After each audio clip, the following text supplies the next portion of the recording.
जरूरी सूचना है आप सभी स्टूडेंट्स के लिए, स्टडी फॉर सिविल सर्विसेज का Android app Google play store में आ चुका है, उसको प्लीज तुरंत इंस्टॉल कर लीजिए। और अगर आप स्टडी फॉर सिविल सर्विसेज के सिर्फ ऐप से कोई भी कोर्स, कोई भी पीडीएफ परचेस करते हैं तो उसमें अप्लाई कूपन, अगर आप ज्ञान सर जो है आप उसमें अप्लाई करते हैं, ये कूपन कोड है, तो उसमें 20% फीस तुरंत माफ हो जाएगी, मतलब 20% डिस्काउंट तुरंत उसमें लग जाएगा। ज्ञान सर लिखना है, नॉर्मली ज्ञान सर स्मॉल लेटर में है सब कुछ, कोई स्पेस नहीं, कोई कॉलम नहीं, सिर्फ ज्ञान सर, GYANSIR। इस तरह से अगर कूपन कोड लगाते हैं आप ऐप में बाई करने से पहले, जो अप्लाई कूपन वाले में आता है, तो 20% का डिस्काउंट तुरंत मिलेगा। वीडियो देखिए। देखिए पहला प्रश्न यहाँ पर दिया है 2 के पावर 192, इसको 6 से भाग देने पर क्या शेष आएगा, आपको ये बताना है। देखिए जब कभी भी पावर आपका 4 से बड़ा होता है तो यहाँ पे पावर को क्या करते हैं, 4 से भाग देते हैं, और जो शेष फल बचता है उसी को हम लोग पावर बनाते हैं।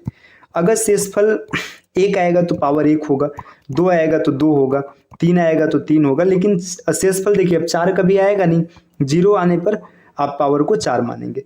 अब देखिए यहाँ पर जब 192 को 4 से भाग करेंगे तो 4 की विभाज्यता क्या होती है, अंतिम 2 अंकों को मतलब 92 को 4 से भाग देंगे तो ये पूरा पूरा कट जाएगा, इसका रिमाइंडर 0 आएगा। रिमाइंडर 0 हो गया, मतलब 2 के पावर 4 और 2 के पावर 4 को भाग करना है 6 से। 2 के पावर 4 होता है 16, 16 को भाग करेंगे 6 से, 6 दूना 12, आपका फाइनल रिमाइंडर बचेगा 4। तो इस प्रश्न का जो आंसर होगा ऑप्शन नंबर डी सही हो जाएगा, 4 आएगा। चलिए आते अपने दूसरे प्रश्न पर। दूसरा प्रश्न यहाँ पर कुछ ऐसा दिया गया है, उस समूह को चुनिए जो अन्य से भिन्न है। देखिए यहाँ पे आपको 4 ऑप्शन दिए गए, इन चारों में आपको 3 समूह ऐसे होंगे जो एक जैसे होंगे और चौथा समूह होगा जो तीनों से अलग होगा।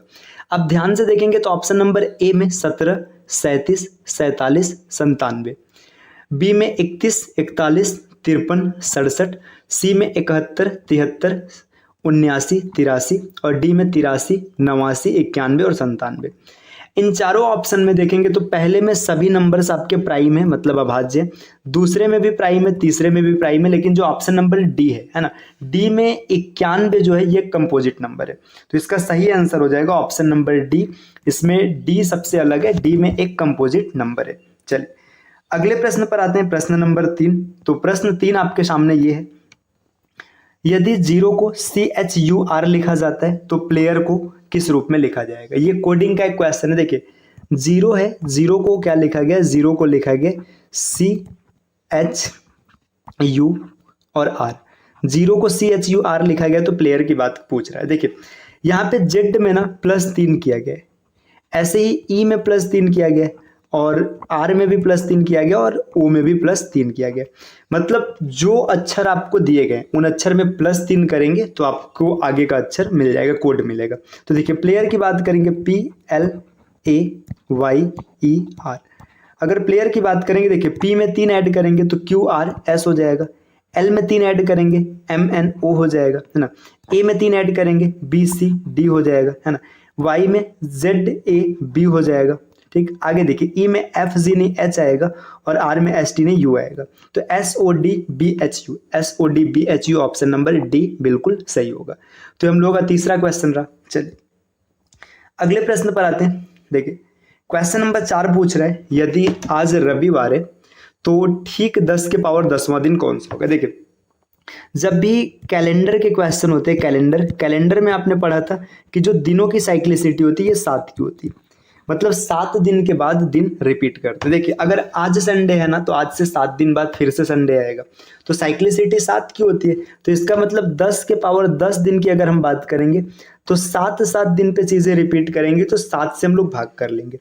इसमें 7 से आप भाग करेंगे तो आपको देखिए 10 में 7 से भाग हो जाएगा तो आपको मिलेगा 3 रिमाइंडर, 3 के पावर 10 और बटे 7। अब 3 के पावर 10 को आप क्या लिख सकते हैं, 3 का स्क्वायर और पावर 5 लिख सकते हैं, और 7 से भाग करने। 3 का स्क्वायर मतलब 3 तिरिका 9 के पावर 5 और भागे 7। देखिए 9 में 7 से भाग करेंगे तो इसका जो शेष फल आएगा, रिमाइंडर आएगा 2, 2 के पावर 5 और भागे 7। 2 के पावर 5 जो होता है ये होता है 32, है ना। 32 में 7 से भाग करेंगे, 7 चौका 28, 4 बार में पूरा पूरा कट जाएगा, रिमाइंडर 4 आ जाएगा। अब देखिए संडे था, संडे में आप 4 ऐड करेंगे तो 4 ऐड करते ही आपको मिलेगा थर्सडे, ऑप्शन नंबर बी इसका बिल्कुल सही ऑप्शन होगा। चलिए आते हैं अगले प्रश्न पर। अगला प्रश्न आपके सामने ये है सॉरी फ्रेंड्स, एक अनुक्रम दिया गया A B C dash dash A B C dash D A B B C D dash A B C D. इसमें आपसे पूछा है ना कि ये जो गैप है यहाँ पे क्या आएगा। देखिए, जब भी सीरीज कंप्लीशन का क्वेश्चन मिलेगा तो आपको सीरीज को बराबर हिस्सों में तोड़ लेना है। सबसे पहले आप काउंट करेंगे सीरीज में कितने अक्षर है। देखिए यहाँ पे आप देखेंगे तो 3, 3 6, 3 9, 3 12, 3 15, 3 18 और 2 20। अब देखिए 20 अक्षर है ना, तो आप सीरीज को या तो 4 के पार्ट्स में तोड़ेंगे या तो 5 के। अब जैसा क्वेश्चन रहेगा, जैसी सुविधा रहेगी, आप उस हिसाब से तोड़ेंगे। तो अभी वर्तमान में हम सीरीज को 4 के सीरीज में तोड़ रहे हैं। देखिए यहाँ 4 के सीरीज में तोड़ा गया, वापस से 4 है, ठीक है, फिर से ये 4 का सीरीज है और ये भी 4 का सीरीज है। देखिए 4 के सीरीज में आप तोड़िए, फिर देखिए मैच कराइए कौन सा सीरीज फॉलो हो रहा है। देखिए ए बी सी पहले में, यहाँ पे पहला गैप है, यहाँ पे बी से ए बी सी। देखिए ए बी सी वाला सीक्वेंस जब आप देखेंगे तो लास्ट में डी दिख रहा है, इसका मतलब यहाँ पे डी आएगा। ऑप्शन डी से स्टार्ट होगा, मतलब बी वाला एलिमिनेट हो चुका है। अब देखिए ए बी सी डी दिख रहा है। अब यहाँ पे देखिए, यहाँ पे देखिएगा ये बी और बी, मतलब जिस पे खत्म हुआ है वहीं से स्टार्ट हो रहा है। तो यहाँ पे डी पे खत्म हुआ है तो डी से स्टार्ट होगा, तो फिर से डी। अब जैसे 2 बार डी मिला, आपको ऑप्शन डी सही हो गया। लेकिन अगर आप इसको क्लैरिफाई करना चाहते हैं, क्रॉस चेक करना चाहते हैं कि मेरा सही है कि नहीं है, तो देखिए मतलब जो हम लोगों ने फिल किया, तो आप आगे क्या कीजिएगा। देखिए ये सी पे खत्म है तो सी से स्टार्ट होगा। यहाँ पर देखिए ए से स्टार्ट है, मतलब ए पर समाप्त होगा, तो डी डी सी ए इसका ऑप्शन आएगा, जो कि एकदम सही ऑप्शन है, ऑप्शन नंबर डी। चलिए आते हैं अगले प्रश्न पर। अगला प्रश्न क्या है? अगला प्रश्न हम लोगों के सामने कुछ ये रहा, यहाँ पे दिया गया है। प्रश्न को थोड़ा और नीचे करते हैं, ये रहा। 10 से 100 तक लिखे जाने वाले सभी पूर्णांकों में आने वाले सभी अंकों का योगफल आपको ज्ञात करना है। मतलब आप 10 से लेकर 100 तक संख्या लिखेंगे। अब इसमें जितने भी अंक है, जैसे देखिए 10 में आपका 1 आएगा, 1 + 0 1 होगा, है ना। फिर 11 में 1 1 2 हो जाएगा। तो ऐसे सबको फाइंड आउट करना है कि 10 से 100 तक लिखा जाएगा तो कितना आएगा। तो देखिए इसको मैं थोड़ा विस्तार से वर्णित करता हूँ। आप जब 10 से 100 तक संख्या लिखेंगे, कैसे लिखेंगे? देखिए 10 से आप 19 तक लिखेंगे, फिर 20 से 29 तक लिखी जाएगी, फिर 30 से 39 तक लिखी जाएगी, है ना। इसी तरीके से 40 से 49 तक लिखा जाएगा, है ना। 50 से 59 तक लिखा जाएगा, है ना।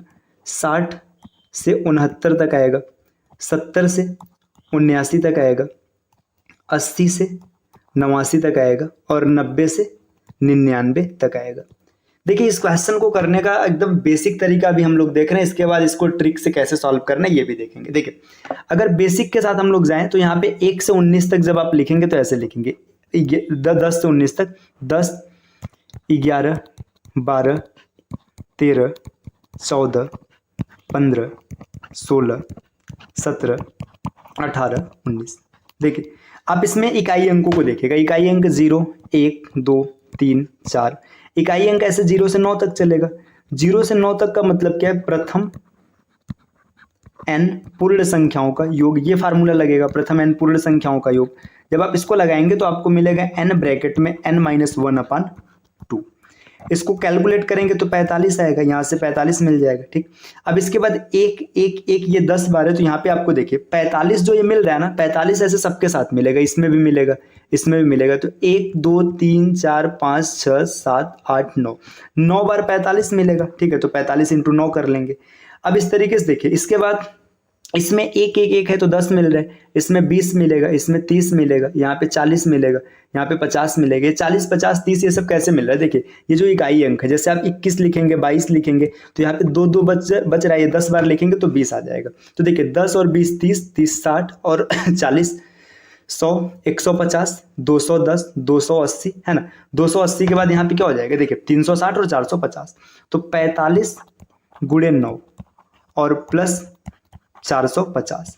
अब देखिए यहाँ पे आप जब इसको कैलकुलेट करेंगे तो आपका आ जाएगा 855। ये 99 तक का जोड़ है, लेकिन आपको 100 तक का चाहिए तो इसमें एक और जोड़ देंगे, एक जोड़ेंगे तो आपका आंसर हो जाएगा 856। तो इसको करने का ये एकदम बेसिक, एकदम विस्तृत वर्णन रहा इसका, कैसे करेंगे। बाकी इसको आप देखिए सॉल्व ट्रिक से कैसे सोच सकते हैं। देखिए सॉल्व ट्रिक से अगर सोचना है इस क्वेश्चन को तो इसका तरीका क्या होगा? देखिए आप देखिए 10 से लिखेंगे 19 तक, है ना। ऐसे लिखेंगे तो देखिए 10 से 19 तक, 20 से लिखेंगे, 30 से लिखेंगे, 40 से, 50, 60, 70, 80, 90।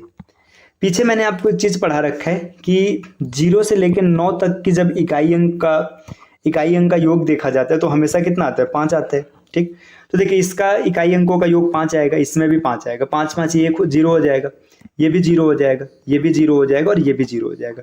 यहाँ पे इकाई अंक 5 दिख रहा है, इकाई अंक 5 है। और वापस से जब 100 में देखेंगे तो इकाई अंक एक मिलेगा, 100 5 और 1 कितना हो जाएगा, 6, यूनिट डिजिट 6। तो ऑप्शन नंबर बी यहाँ से भी आप कर सकते हैं। तो इसका दूसरा तरीका रहा, दूसरे तरीके से आप ऐसे भी सॉल्व कर लेते हैं। चलिए नेक्स्ट प्रश्न पर आते हैं। क्वेश्चन नंबर 7 क्या दिया है, XYZ के मानों के लिए किसी भी चयन के लिए XYZ के रूप की 6 अंकों की संख्या भाज्य, मतलब किससे कटेगी। देखिए जब कभी भी XYZ इस स्वरूप में 6 अंकों की संख्या लिखेंगे तो इसका मतलब क्या है। देखिए 1001 में कभी भी 3 अंक की संख्या से जब गुणा कराया जाता है तो ये अंक आपस में रिपीट कर जाते हैं, ये ऐसे बन जाएगा। तो देखिए यहाँ पे XYZ 2 बार रिपीट किया, मतलब 1001 से मल्टीप्लाई कराया गया।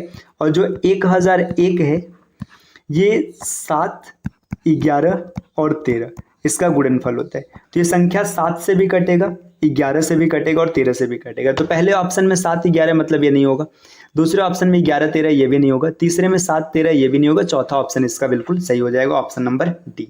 चलिए अगले प्रश्न पर आते हैं। अगला प्रश्न आपके सामने ये है, क्वेश्चन नंबर 8। 9 अंकों की किसी संख्या का प्रत्येक अंक 1 है, इसमें इस संख्या को इसी संख्या से गुणा किया जाता है, परिणामी संख्या के अंकों का योगफल क्या होगा। देखिए 9 अंकों की एक संख्या है ना, 1 2 3 4 5 6 7 8 9, इसके सभी अंकों मतलब सभी अंक 1 हैं, इसका गुणा किया जाता है, मतलब इसका स्क्वायर करेंगे। देखिए ये क्वेश्चन करने का 2 तरीका है, या आप इसको सेकंड भर में भी कर सकते हो और बाकी बेसिक से आराम से कर सकते हैं। देखिए आप इसका स्क्वायर करेंगे, स्क्वायर इतना बड़ा है, कैसे करना है मैंने सॉल्व ट्रिक आपको पढ़ा रखा है। जब भी इसके स्क्वायर की बात करेंगे ना, अगर कोई भी अंक ऐसे रिपीट 1 से बना है, बार बार 1 से बना है, तो उसमें क्या किया जाता है, जितने 1 है उतने बढ़ते क्रम में लिखेंगे, 1 2 3 4 5 6 7 8 9, 9 बार 1 था, है ना। अब वापस से क्या करेंगे, घटते क्रम में लिखेंगे, 8 7 6 5 4 3 2 1, ये इस संख्या का स्क्वायर है। अब इसमें अंकों का योग निकाल लीजिए। देखिए 1 और 2 3 3 6 4 10 5 15 6 21 7 28 28 और 8 36। देखिए ये इधर का 36 है तो इधर पीछे का भी 36 हो जाएगा, 36 दूना 72 और प्लस 9। इस क्वेश्चन का सही आंसर हो जाएगा 81, ऑप्शन नंबर सी। देखिए एक तरीका तो इसको करने का ये रहा। दूसरा तरीका क्या होता है, जितने अंक मतलब अगर सभी अंक 1 हैं, सभी अंक 1 हैं, है ना, और अंकों का योग पूछेगा तो जितने अंक होंगे आप उसका स्क्वायर कर देंगे। यहाँ पे जैसे देखो 3 अंक होता ना, तो 3 का स्क्वायर 9 होता। यहाँ पे 9 अंक है तो 9 का स्क्वायर कितना हो जाएगा, 81 हो जाएगा। ये सेकंड भर में इसका आंसर आप निकाल सकते थे। चलिए नेक्स्ट क्वेश्चन पर आते हैं, क्वेश्चन नंबर अगला, है ना। अगला क्वेश्चन यहाँ पर आपके सामने क्या दे रखा है, ये आपको इकाई अंक ज्ञात करना है। इकाई अंक कैसे ज्ञात करना, देखिए 5 7 2 4 2, है ना। इसके पावर दिया है 9 गुणे 7 गुणे 5 गुणे 3 और गुणे 1। इसमें इकाई अंक निकालना है। जब भी बात इकाई अंक की होती है तो सभी कैलकुलेशन इकाई अंक पर किए जाते हैं। तो यहाँ पे अगर हम इकाई अंक पे कैलकुलेशन करेंगे तो हम इसमें यहाँ से 2 को देखेंगे, है ना, 2 को देखेंगे। अब 2 के पावर क्या क्या दिख रहा है, देखिए 2 के पावर 9 है, गुणे 7 है, गुणे 5 है, गुणे 3 है और गुणे 1 है। देखिए अब यहाँ पे इसको 4 से अगर भाग करेंगे तो रिमाइंडर आपको मिलेगा 2 के पावर 1, है ना। यहाँ पे देखिए यहाँ पे रिमाइंडर -1 मिलेगा, फिर से यहाँ पे 5 पर रिमाइंडर 1 मिलेगा, 3 पर मिलेगा -1 और वापस से 1 मिलेगा। देखिए मल्टीप्लाई कराएंगे, माइनस माइनस प्लस हो जाएगा, 2 के पावर 1। इसका देखिए मैं यहाँ पे पावर की बात करूँ तो इसका पावर 1 दिख रहा है, 2 के पावर 1 मतलब यूनिट डिजिट कितना आएगा, 2 आएगा। क्वेश्चन नंबर 9 का ऑप्शन ए सही होगा। चलिए अगले क्वेश्चन पर आते हैं, क्वेश्चन नंबर 10। 10वां क्वेश्चन क्या है, 10वां क्वेश्चन ये है, जब किसी संख्या, देखो यहाँ पे एक संख्या है, इसको 100 से भाग दिया जाता है तो फिर आपको शेषफल क्या आएगा ये बताना है। देखिए इस संख्या को 100 से भाग दिया जाता है ना। शेषफल कब आता है, जब आपका भाजक जो है वो भाज्य को पूरी तरीके से काट नहीं पाता है। अगर ये पूरी तरीके से कट जाएगा तो दोनों में से कोई एक कैंसिल आउट हो जाएंगे तो फिर आपको यहाँ पे कोई भी शेष नहीं मिलेगा। तो देखिए इस क्वेश्चन को करने का अप्रोच ये होगा, आपको क्या करना है, देखिए 85 87 89 91 95 और 96, इसको 100 से भाग करना है। जब 100 से भाग करेंगे, देखिए आप 5 से काटेंगे तो यहाँ पे 17 आएगा, यहाँ पे 20 मिल जाएगा। फिर 5 से काटेंगे यहाँ पे 19 और यहाँ पे 4 मिल जाएगा। 4 से काटेंगे 24। देखिए यहाँ पे इसका जो भाजक है, भाजक खत्म हो गया, भाजक खत्म हो गया तो इसका शेषफल कितना हो जाएगा, 0 हो जाएगा। ऑप्शन नंबर ए इस क्वेश्चन का बिल्कुल सही ऑप्शन है। चलिए अगले प्रश्न पर आते हैं। नेक्स्ट क्वेश्चन क्या है, देखिए नेक्स्ट आपके सामने ये दिया है सॉरी फ्रेंड्स, 9 को 99 बार लिखकर कोई संख्या n बनाई जाती है, n को 13 से विभाजित किया जाए तो शेषफल क्या आएगा। देखिए आपको पीछे मैंने पढ़ा रखा है 7, 11, 13, ठीक है, 91, इन सब की अगर विभाज्यता की बात करेंगे तो 6 अंक को काट देता है, ऐसे 6 के पेयर को कैंसिल करता चलेगा। अब देखिए यहाँ पे ना 9 को ऐसे लिखा गया 9 9 9, ऐसे ये 99 बार लिखा गया। अब आपसे पूछा जा रहा है कि इसको 13 से भाग करना। देखिए 99 बार लिखा है, पहले ये समझिएगा, इसमें 6 के पेयर एक दूसरे को कैंसिल करेंगे। 6 के पेयर मतलब शुरू के जैसे 6 पेयर काट देगा तो 93 बार बचेगा, फिर काट देगा तो 87 बार बचेगा। मतलब जब 99 में हम 6 से भाग करेंगे ना, तो यहाँ पे देखिए 6 से भाग करेंगे, 16 छक्का 96 होता है, आपका 3 शेष बचेगा। इसका मतलब ये जो 999 लिखा गया है ना, इसमें 96 पे मतलब डिजिट्स ऐसे होंगे जो आपस में कैंसिल हो जाएंगे, रिमाइंडर कितना आ जाएगा, 0 आ जाएगा। तो अंतिम में बचेगा खाली 3 डिजिट, मतलब 9 9 9, और इसको भाग करना है कि शेष को भाग करना है 13 से। 13 से भाग कर लीजिएगा, 13 सत्ते 91, 8 बचा 9, 13 छक 78 है ना, 78, यहाँ पे 11 रिमाइंडर बच गया, तो इसका ऑप्शन नंबर ए सही होगा। देखिए इसको आप ऐसे भी कर सकते थे, वापस से चाहते तो आप 13 सत्ते 91 आप लेके जा सकते थे, है ना। यहाँ पे मैं कर दे रहा हूँ, देखिए रुके मैं करके दिखा देता हूँ। देखिए आप 13 सत्ते 91 ले जा सकते थे, 91 ले जाएंगे, रिमाइंडर आएगा -2। रिमाइंडर थ्योरम में आपने पढ़ा है कि कभी शेषफल निगेटिव नहीं होता है, तो 13 में आप 2 को जोड़ देंगे, जैसे ही जोड़ेंगे तो वापस से फिर से आपको 11 शेष मिलेगा। इसका बिल्कुल सही ऑप्शन होगा। चलिए आते हैं अपने अगले प्रश्न पे, क्वेश्चन नंबर नेक्स्ट है ना। अगला क्वेश्चन क्या है, क्वेश्चन 12वां ये दिया है कि यदि n जो 7 से विभाजित किया जाए तो शेषफल 4 आता है। मतलब n को जब 7 से काट दिया जाता है तो शेषफल 4 आता है। तो पूछा जा रहा है 3n+1 को 7 से विभाजित करने पे क्या शेष आएगा। देखिए इस तरीके के क्वेश्चन को हल करने का तरीका ये होता है, जैसे 7 से विभाजित करने पे शेषफल 4 आ रहा है ना, तो अब वापस से फिर इसको 4 से ही भाग करेंगे, मतलब 4 को इससे भाग करेंगे। लेकिन आपको यह नहीं बोला, आपको बोला है 3, n का मान है 4 और +1, 4 3 12 1 13 है ना, 13 हो जाएगा। 13 को 7 से भाग करेंगे तो इसका रिमाइंडर 6 आएगा। तो इस क्वेश्चन का सही आंसर हो जाएगा 6। तो देखिए आज की इस क्लास में हम लोगों ने कुछ क्वेश्चंस को सॉल्व किए जो कि CSET के मैथ सेक्शन में आए हुए हैं। इस प्रकार